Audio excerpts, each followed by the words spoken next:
In the wake of Tuesday's election of Donald Trump, people are not just angry, they're scared. With a Republican-controlled Oval Office, Senate, and House, and soon-to-be Supreme Court, the United States is about to become a toxic place in which to live for some.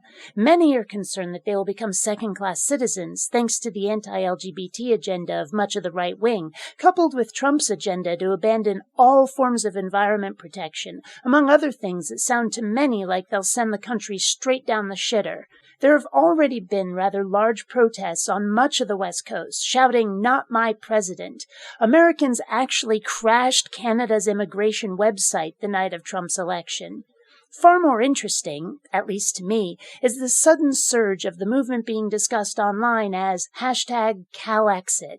Yes, some recently vocal people want to see California legally secede from the United States. Some even want to take Oregon and Washington with California, making an independent country, and, incidentally, the world's 6th largest economy, that I've been calling West America since nobody else seems to have come up with a name for it yet. The legality of secession has been debated for more than a century, the Civil War being the first time it ever needed to be seriously addressed.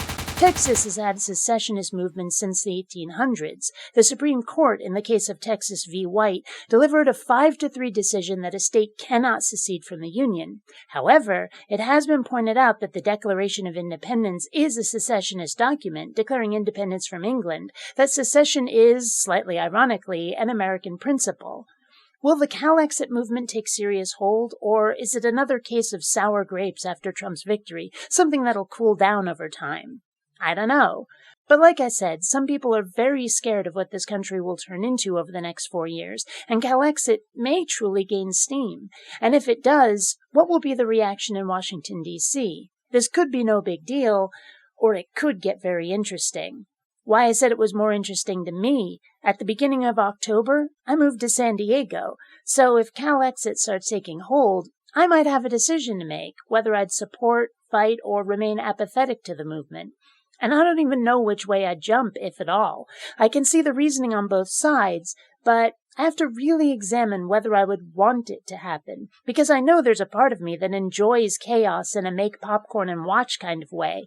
And so if I went pro-CalExit, it would have to be after some serious, rational, don't be an idiot soul-searching.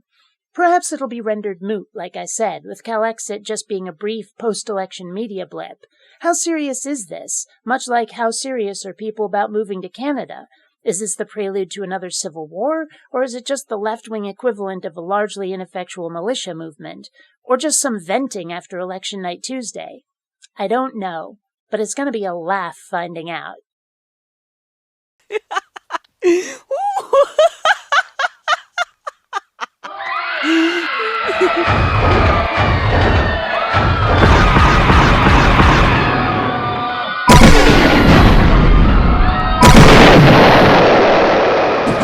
Should have rated unsubscribed. Oh.